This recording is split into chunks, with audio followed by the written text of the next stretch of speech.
Okay, so I am on my way to Budds Creek. I am so excited. As you can see, a little bit of traffic, but I am almost there. Meanwhile, after driving almost 3,000 miles, Amanda gets pulled over by one of Maryland's finest.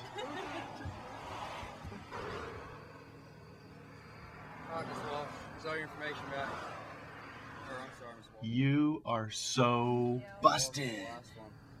Alright, 64 and a 55. I'm going to reduce it down to 9 over. Okay? I need you to sign that gray box, please. Can't be going 77 and 55. Catch me now! I'm a speed!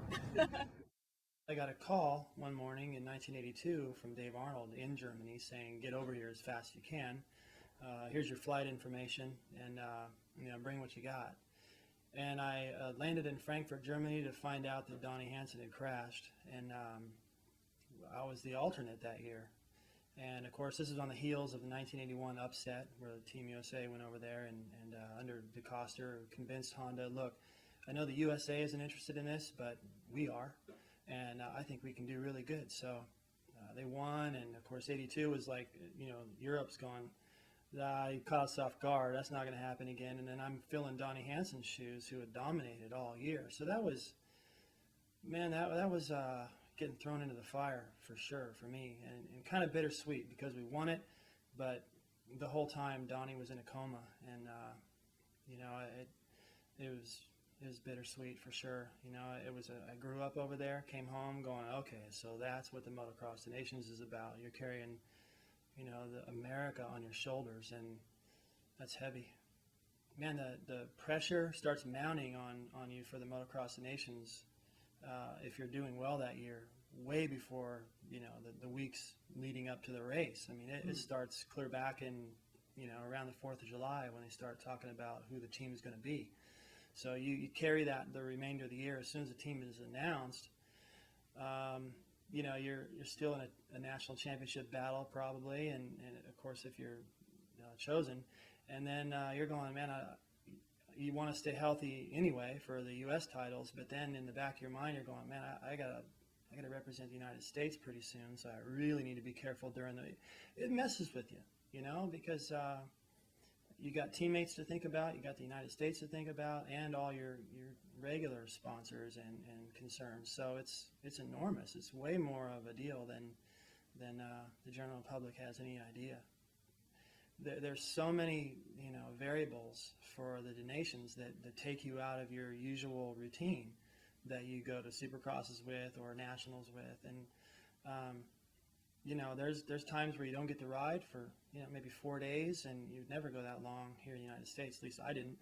And so you feel stale, and then all of a sudden you go out there, and your whole team goes out at once, and maybe you're in Belgium, and the 3 of the 4 Belgians when I first went over were world champions and at the top of their game, and they go out together and they come in. You look at the lap times, and you're nowhere near where you need to be, and the team managers are looking at you, and you're like, well, it's just Saturday, but it's a pressure cooker. Every time you go out there, you want to make a statement. You don't want to be way down the ladder and have your teammates looking at you and going, hey, maybe you should look at my lines. And you really want to get off on the right foot. Well, in '83, I won everything and wrapped it all up at Millville at the final round of the Nationals. I won the Triple Crown, the Supercross, the 250. So I was like Hansen the year before going into Belgium, the 500 round of the '83 Nations. And number 1, the team captain, Brock was the 500 champion that year, but I was in a different role that year. So I went out for the first moto. We all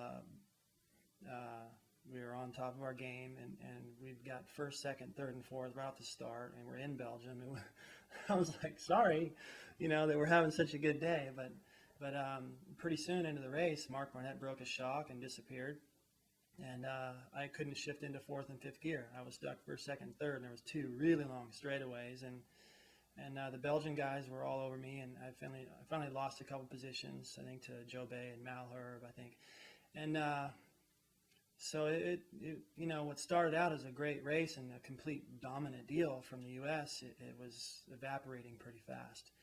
And I think I finished 5th, and Brock won the moto, and Wardy was up in there, did well. But between motos, I went from a 5-speed to swap the motor, and they put in a 4-speed 500. And there's nowhere to ride. You know, it's starting to rain a little bit, and on the way to the starting line, I was asking Roger, my mechanic, Dave Arnold, you know, what gear should I start in? First, second? I don't know. I've never been to 4-speed. And I just figured second. I'd be real careful with the clutch, and I hole shotted and led for a while. I had those roll-offs, and there was a lot of mist, but the track was still kind of dusty. It was a strange surface.